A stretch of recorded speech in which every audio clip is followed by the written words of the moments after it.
Kazon. The name itself gives nearly an almost universal response of meh. We would discover the nomadic species in the series Voyager. However, unlike the writing for the race, the ship designs are kind of intriguing.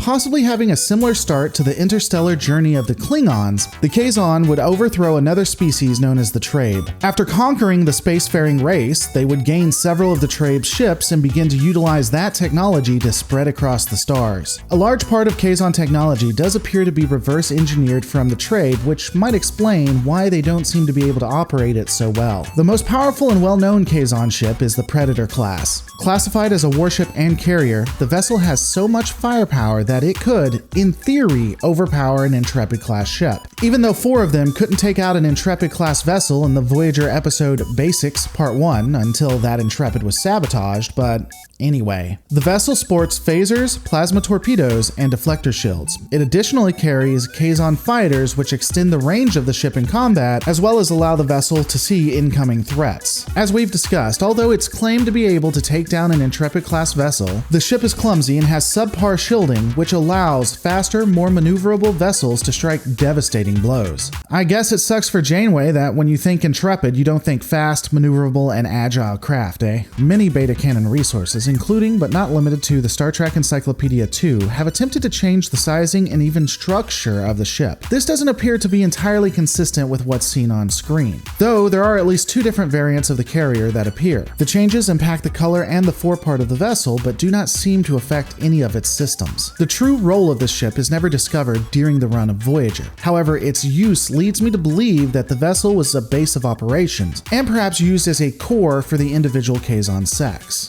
The Kazon fighter is the frontline vessel used by the Kazon. It would often work in conjunction with the Kazon Predator class. The ship has a single pilot, and while has basically the same design as a Raider, is significantly smaller than the Raider itself. Among the small differences that we see from the Raider, the ship would have a cockpit with windows that can obviously be seen. The Kazon fighter is armed with 3 4-phaser emitters and 1 aft. It is also equipped with a torpedo launcher on the ventral side. While we see these things beat the hell out of Voyager in various episodes, the fighter is, at least supposedly, to be significantly outmatched by a Federation Type H shuttle. Oh, and this thing that, again, is significantly outmatched by Federation shuttles can take 3 direct hits from photon torpedoes and still be operational.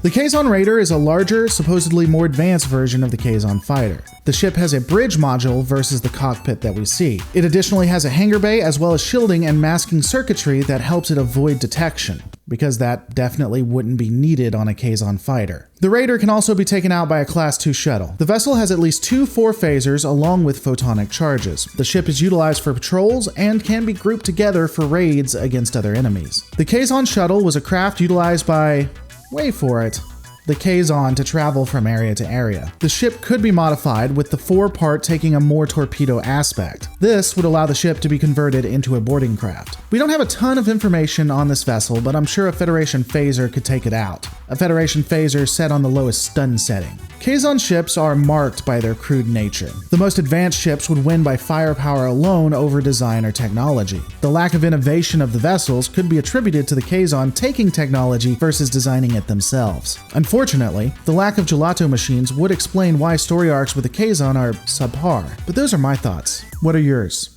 Let me know in the comments below.